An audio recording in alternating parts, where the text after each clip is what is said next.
Hello everybody. Welcome to another session with free faculty. Today we're gonna discuss about how to read data from an external data sources, primarily a Excel file or a CSV file. Now, whenever we get the data, whether the data is a structured data or a unstructured data, you might be getting the data in form of some files, which can be an Excel file if it's a structured data, and most of the cases you also might get the data into a CSV file format. Whereas you can also get the unstructured data to be directly pulled in your R program or in your R environment from a external application, but that we're gonna discuss in some other video. Now, when we are talking about this, the data is given in a file, and the primary purpose here to learn today is how do I import the data from an external source and how I supposed to perform multiple operations on that data. Stay tuned and enjoy the video.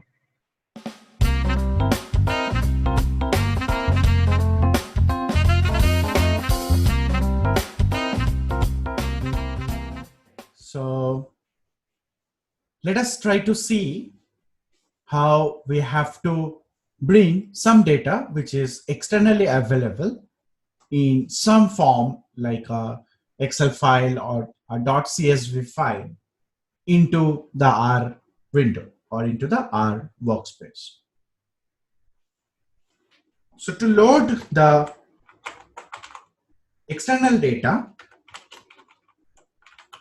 we have primarily two methods. One is the command oriented method, and the second one is the UI or the GUI oriented method. First, we will try to see the command oriented method, and then we'll see the UI oriented method. So let's see, we are trying to talk about now the method one.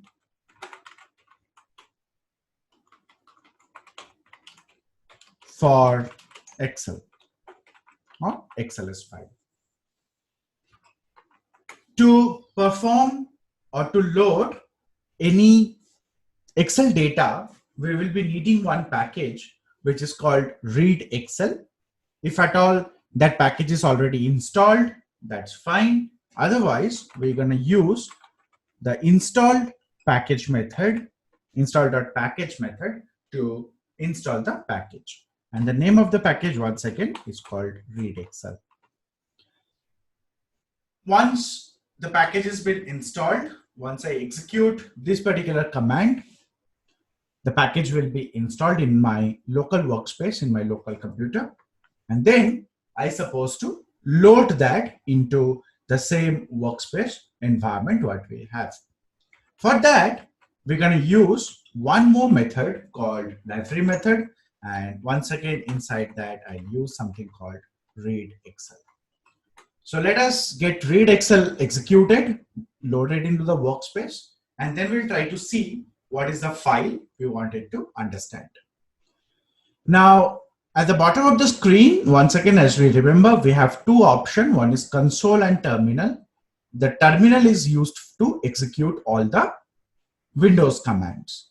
And here, if I go, I will be able to know my current working directory is documents or my documents. At this time, I will already have one file created, which is my Excel file with the name of book1.xls. And for that, I do have a total of 5 variables. And to be specific, I do have 20 observations here. Means 20 rows here. So this particular data, I would like to get it loaded, and on this, I would like to perform some of my operations. Let's see what can be done on this. Now, let me close this file because already it's open, or maybe I accidentally do some modifications which will disturb the code here. And I would like to load that data into student_marks data frame, right? So how do I do that? How do I load that one into my student_marks data frame? I will use one function called read_Excel. And inside that, I'm gonna provide the name of the file, which is called book1.xls. Or let me just be once again be little confirm on that. The name of the file is xls. I'm sorry, right? Fine. So now let me load this file. So the file is loaded now, and all the data is actually get stored into the stud_marks data frame. Let me perform some operation. First of all, let me identify what is the structure of student_marks, and from there we'll try to see. So the data is loaded now. I do have 20 observations as we have seen in the actual data and 5 variables. The components are ID, M1, M2, M3, M4. These are the variables. All of them are numerical type, and these are my data. I can once again go ahead and perform my well-known substring function. Maybe I wanted to select the students who scored 80% and above in all the 4 subjects. So what should I gonna write for that? I'm gonna say substring or subset.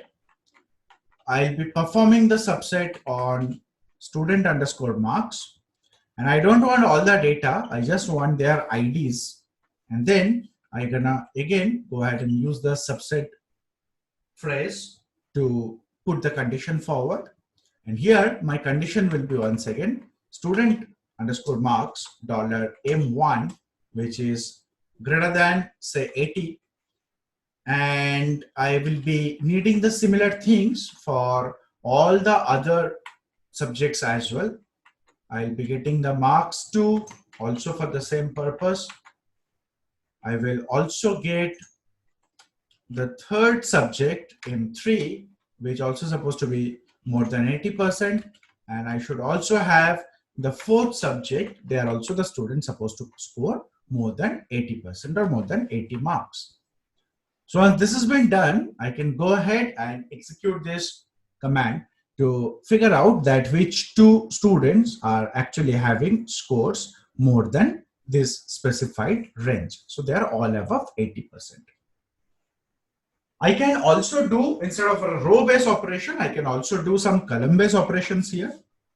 I can try to figure out what is the maximum marks in subject 1. So I can say max and student_marks $M1, which will tell me where I got or what is the maximum marks in that particular subject. Subsequently, if I try to figure out that which student is actually getting the maximum marks, or who are all students who got the maximum marks, I can always find out that. So in that case, what is supposed to do, where I have mentioned 80, I'm supposed to store this data into a different variable, and I should replace 80 with that particular variable here. I can also go ahead and calculate the mean of subject 2 marks, which will say student_marks for M2 for subject 2. And that says the average marks in the second subject is 80.3, which is good. Right. So this is the first method for Excel. Similarly, we can also do the operation for a non-structured data like comma separated value or CSV data. So let us see, now we're going to do the method 1 process once again for and CSV file. So let's see what are the differences in loading the data and how I supposed to do that. Remember, at line number 5 here, we have used stud_marks and we have used read_excel as a function to read the Excel file. This time, I'm gonna take a new name of a variable, stud_scores, which is a new data frame for me now. And to load a CSV file, I'll use something called read.csv. This will help me to load a CSV file. Once again, what is the process? I'm gonna have to mention the name of the file here. where I'll mention book1.csv. Once again, the data is something like this, as you can see on the screen. And we have fair share amount of similar data available here, a little changes here and there.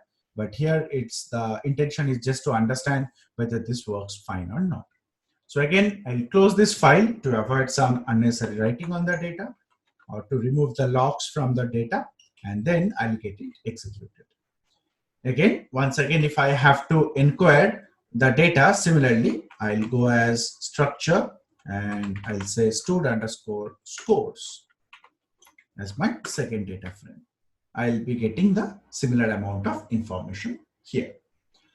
The same operations like the subset or the max, min or the standard functions, everything can be performed on student_scores. There is no problem about it. There is no difference as such. Now we're gonna take a look into the second situation where the method 2 will be applied, where we're gonna make use of the UI. So what I'm gonna do now, we're gonna do the method 2 for Excel after method 1. So we are doing the method 2 for Excel, which is actually using the GUI. And let's see how does that looks like for us. So to do that, I'm gonna go to the environment tab here on my right hand side. And here I'll find out one very prominent option called import dataset. So I'll click on that. And here I'll find out multiple options available, like for text file, .csv file, I can choose text. And for Excel, I can choose Excel. I can use SPSS or SAS or any other sources where the connector is available for me. So I'll choose Excel here, and then I'll click on browse to find out the file.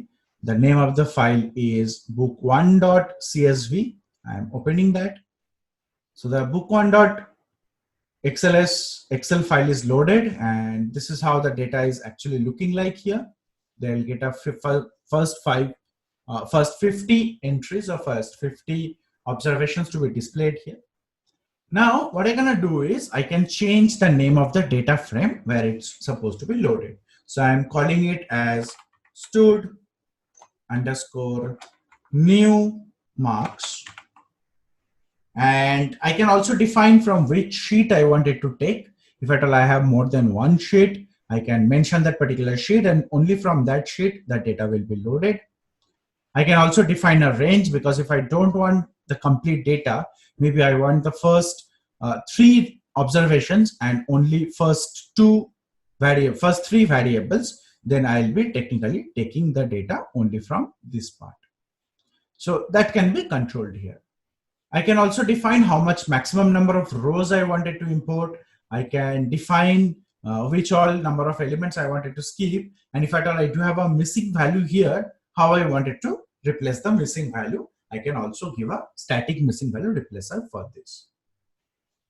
2 checkboxes beside that. The first one says that first row as names. Yes, the first row are my heading. I don't have the data starting from the first row. The first row is actually the name of the heading. So that is to be checked here if at all you are matching with this situation.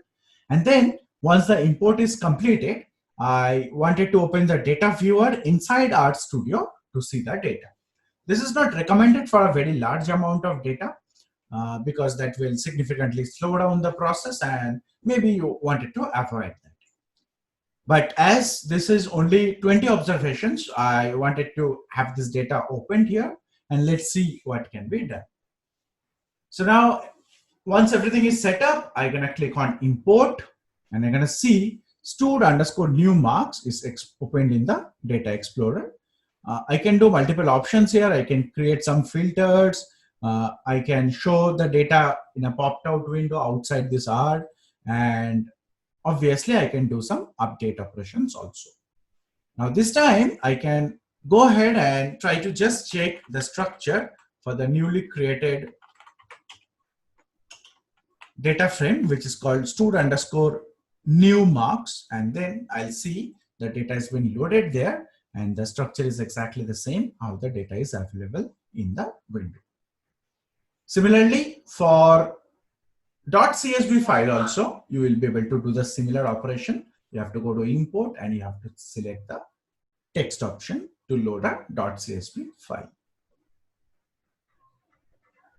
All right, friends. I hope you enjoyed the session and you have learned how to access or import some external data into our environment using commands or using your standard GUI connectors which are available in Art Studio.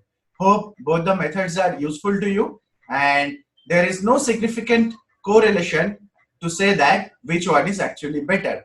Both the situations are practically very useful and you have to use it whenever the environment is suitable for you or whatever the purpose is suitable for you. Also, in the next coming video, we're gonna see some more advanced concept. Till that time, stay safe, stay tuned. See you once again in the next video.